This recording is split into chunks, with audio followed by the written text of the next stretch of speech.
Assalamualaikum warahmatullahi wabarakatuh.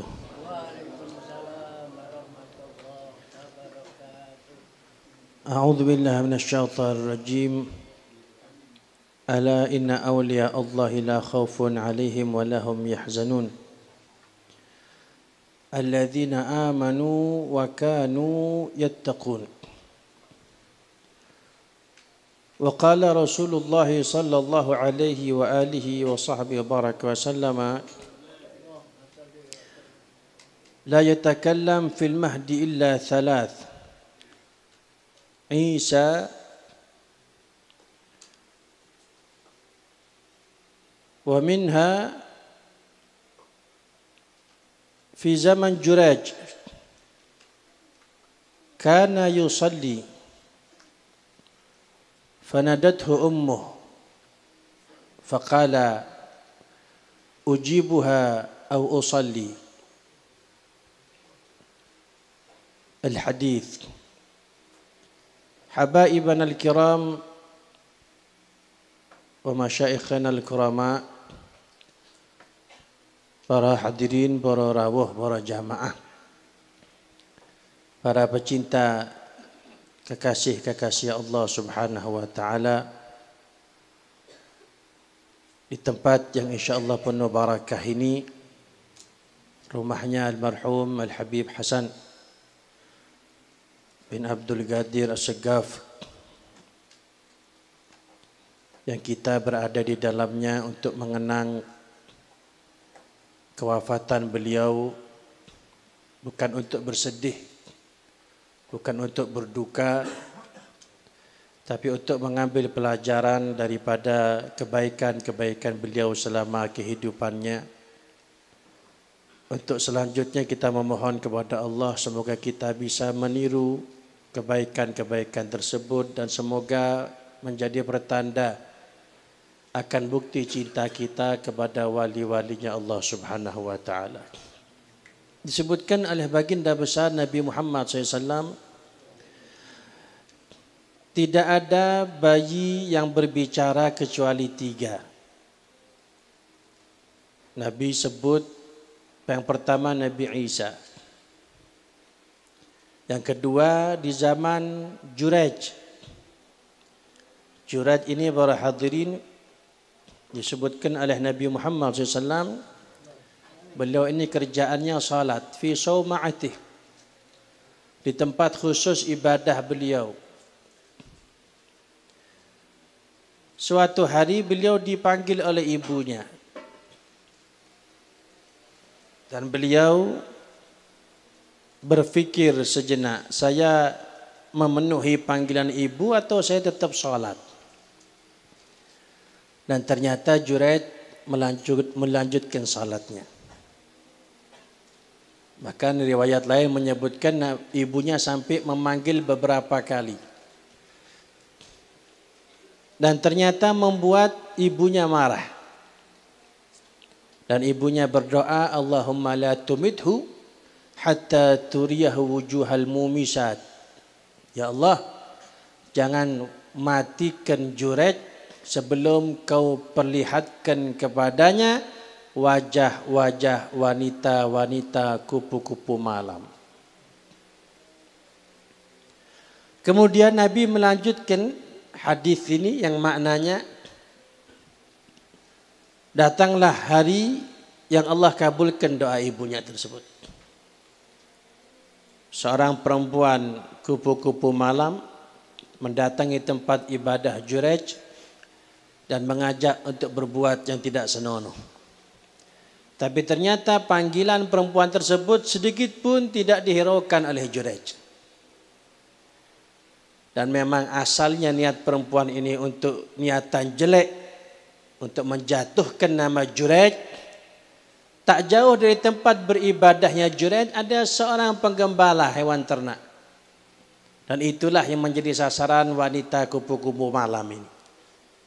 Dan akhirnya terjadilah yang terjadi, sampai perempuan ini hamil. Dan ketika proses setelah melahirkan, si perempuan ini mengumumkan kepada masyarakat luas, ini anak Juraj.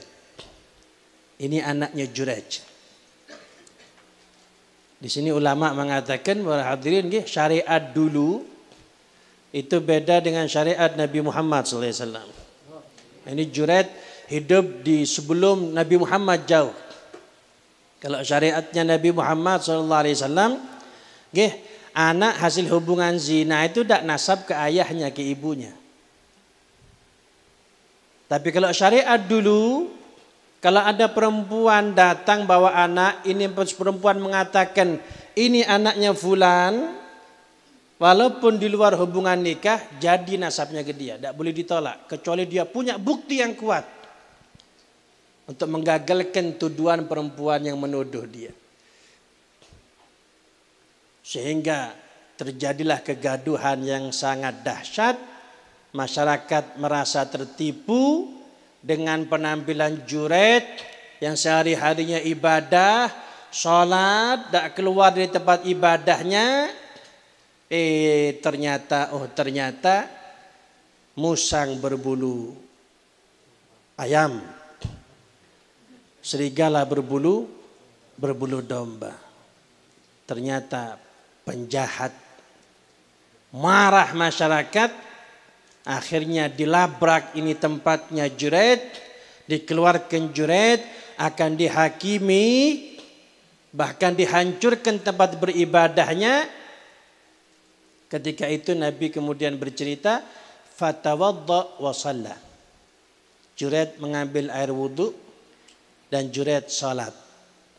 Setelah salat, Jurayj mendatangi bayi tersebut. Masih merah. Masih berumur mungkin beberapa hari. Apa kata Jurayj kepada bayi tersebut? Man abuka. Bayangkan ya para hadirin, bayi baru beberapa hari umurnya diajak bicara. Apa kata Jurayj? Man abuka, siapa ayah kamu? Seketika bayi tersebut menjawab, ar-ra'i. Bapak saya itu yang ngangon wedhus itu di situ. Di hadapan masyarakat yang lagi memuncak marahnya untuk akan menghabisi Jurayj. Ketika bayi tersebut menjawab, terjadi kehebohan kembali. Yang masyarakat awalnya marah ingin menghabisi Jurayj, seketika itu masyarakat juga marah, tapi bukan kepada Jurayj, tapi kepada perempuan tadi itu. Yang buat fitnah, yang buat provokasi, yang ingin menjatuhkan Jurayj. Masyarakat meminta maaf kepada Jurayj dan mohon izin untuk dibangun lagi tempat ibadahnya dari emas. Tapi Jurayj enggan menolak. Beliau berkata, kembalikan kepada seperti semula. Ini hadis riwayat yang sahih yang disampaikan oleh Al-Imam Al-Bukhari. Kemudian Al-Imam Ibn Hajar Al-Asqalani beliau menerangkan hadis ini.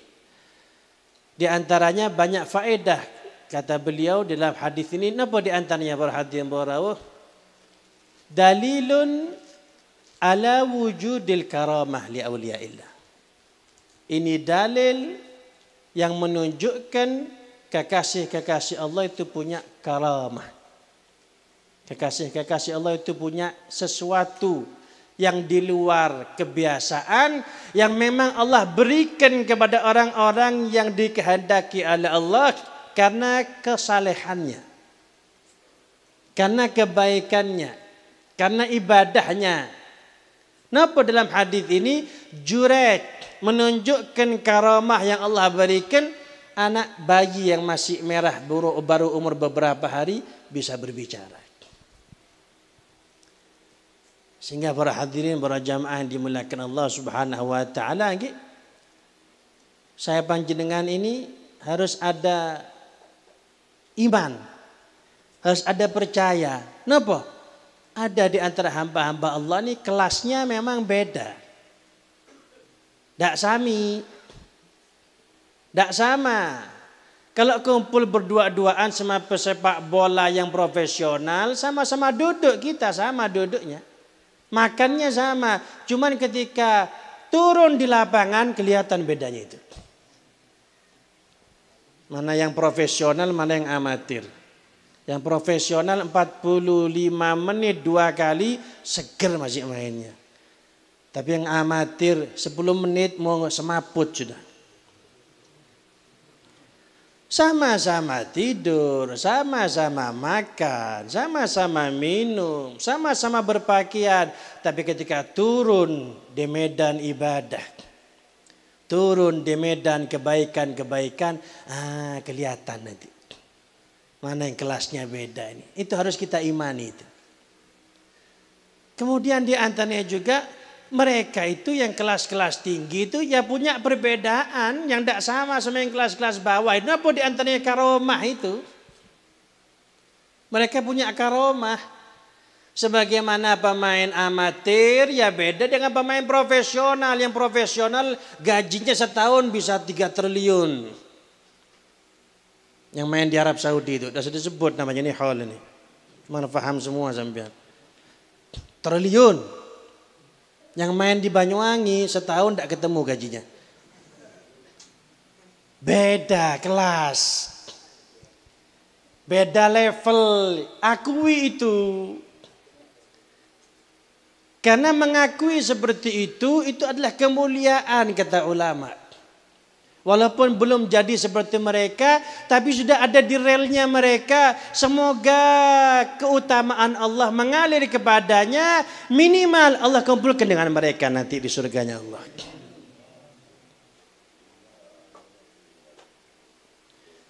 Dan akhirnya Juraid selamat dari fitnah perempuan kupu-kupu malam tersebut.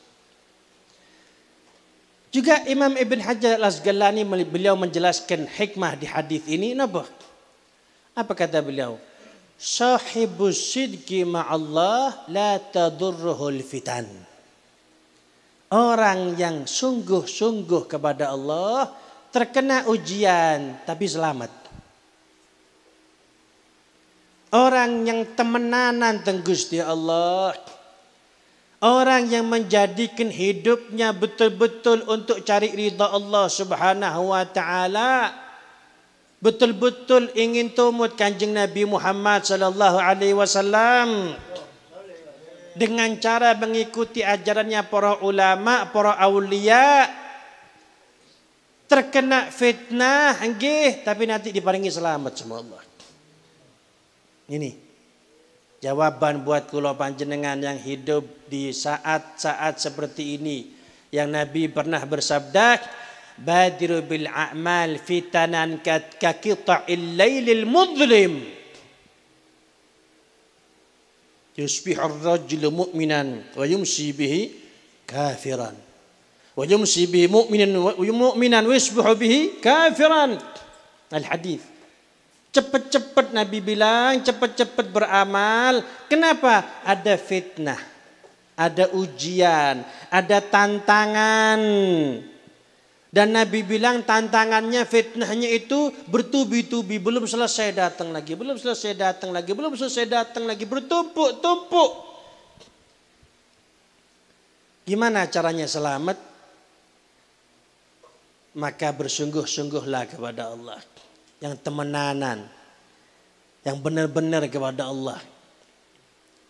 Kalau salat yang benar, kalau ngaji yang benar, kalau duduk di majlis kebaikan yang betul niatnya, apapun kebaikan yang dilaksanakan niatkan yang benar.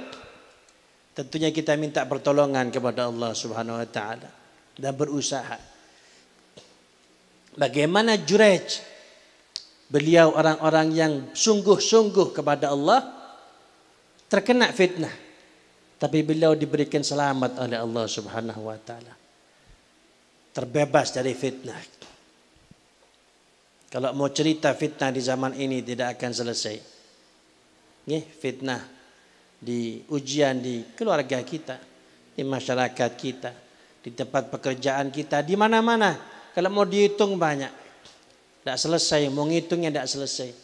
Sehingga kita mohon kepada Allah, semoga diparingi selamat. Untuk dijadikan oleh Allah kita ini orang-orang yang sungguh-sungguh kepada Allah. Memang tidak mudah. Memang tidak gampang. Kalau kita bahasakan sulit, jangan dah. Tak ada yang sulit bagi Allah. Kalau Allah mau mudah, itu yang kita minta.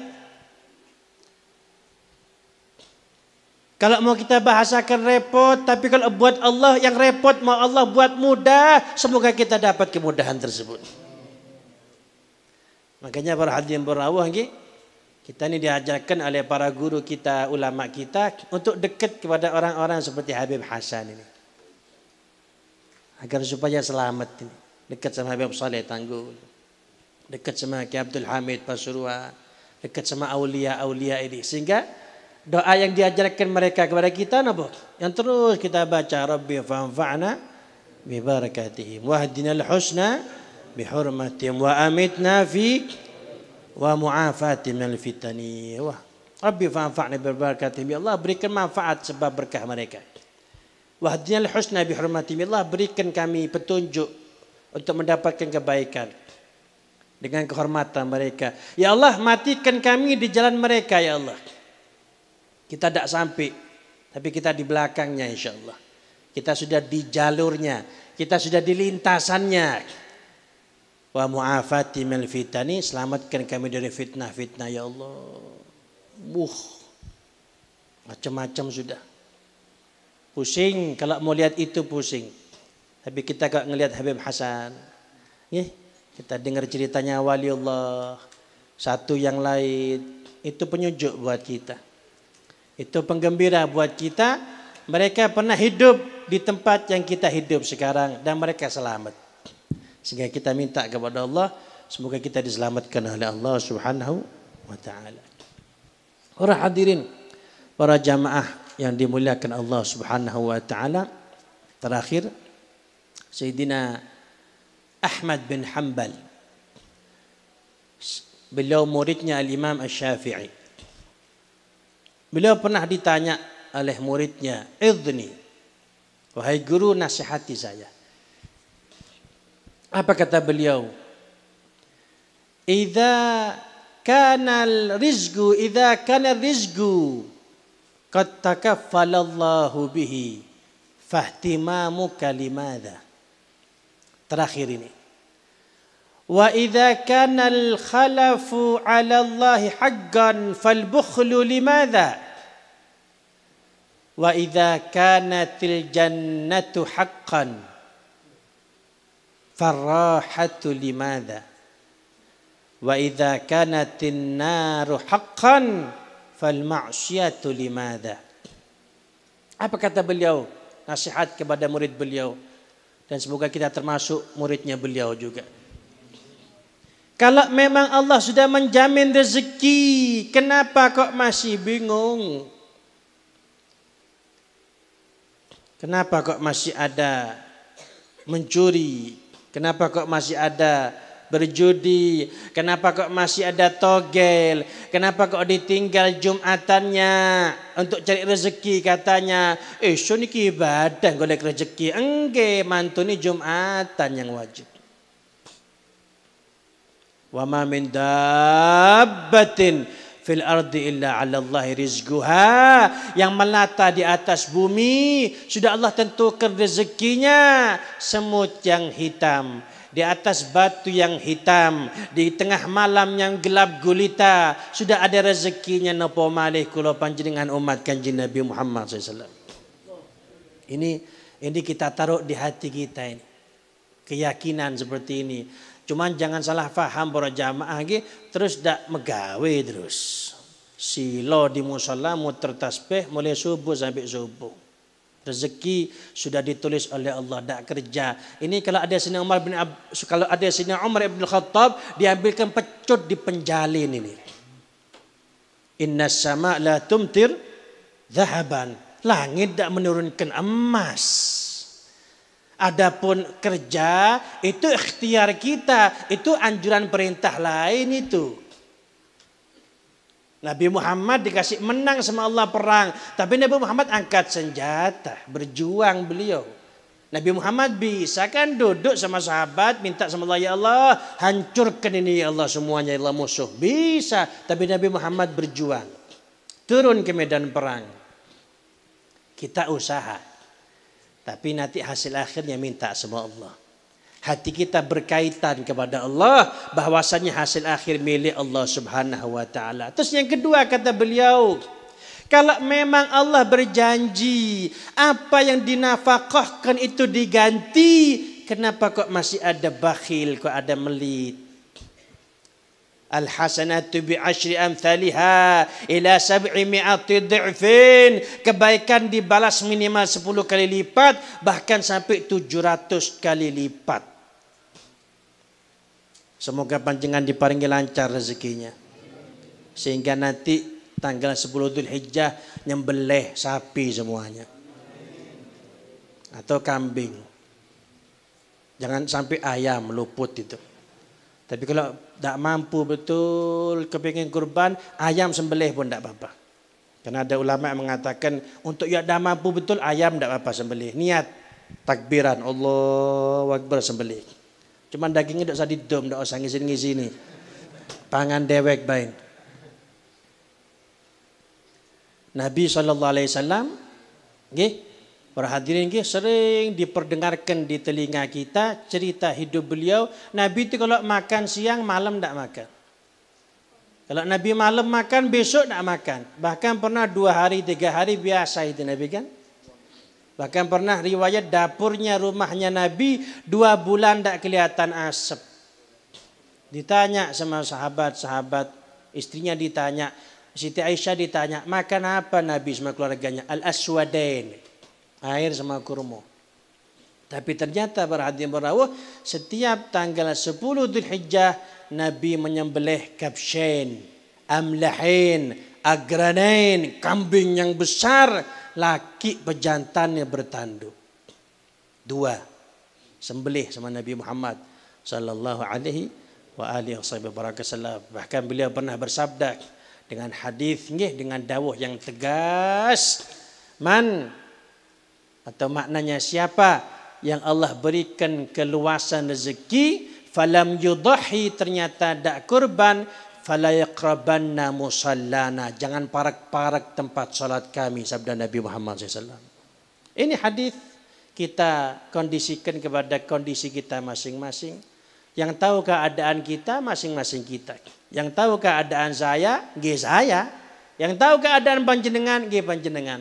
Saya tidak tahu keadaan panjenengan, panjenengan tidak tahu keadaan saya. Sehingga kalau kita mampu keluarkan, berusaha, berbuat baik, berkorban. Kalau kita tidak mampu, Allah yang tahu, pasang niat yang baik. Semoga Allah sampaikan niat kita. Dan yang terakhir, apabila surga itu diyakini keberadaannya, dan apabila neraka itu diyakini keberadaannya, kok masih tenang-tenang, kok masih terus bermaksiat, kok masih terus tak sholat, kok masih terus melawan aturannya Allah Subhanahu wa taala, hidup hanya sementara. Habib Hasan hidup sebentar saja, dan Masya Allah luar biasa, meninggalkan cerita yang indah yang dikenang oleh generasi setelahnya. Sehingga semoga saya panjenengan yang hidup hanya sementara pula, ketika kita nanti berangkat menuju rahmatullah, menuju kasih sayang Allah, semoga kita meninggalkan cerita yang indah yang dikenang oleh anak cucu kita, sehingga menjadi penyemangat buat mereka untuk mengikuti jejak langkah kita. Dan semoga kita dikumpulkan oleh Allah di surga semuanya bersama orang-orang kita cintai, bersama baginda besar Nabi Muhammad sallallahu alaihi wasallam dan hamba-hamba yang istimewa, para aulia wasyuhada wassalihin, bersama-sama para hadirin suan kepada Allah Subhanahu wa taala, menyaksikan keindahan zat Allah Subhanahu wa taala yang merupakan puncak kenikmatan yang diinginkan oleh para nabi, para rasul, para aulia, dan semoga kita masuk ke barisan mereka. Amin amin ya rabbal alamin. Rabbi fanfa'na bi barakatihim wahdina al-husna bi hurmatihim wa amitna fi tariqatihim wa mu'afatihim min fitani. Hadza minni al-'afwu minkum. Semoga bermanfaat, kurang lebihnya mohon maaf. Hadza minni al-'afwu minkum. Wassalamualaikum warahmatullahi taala wabarakatuh.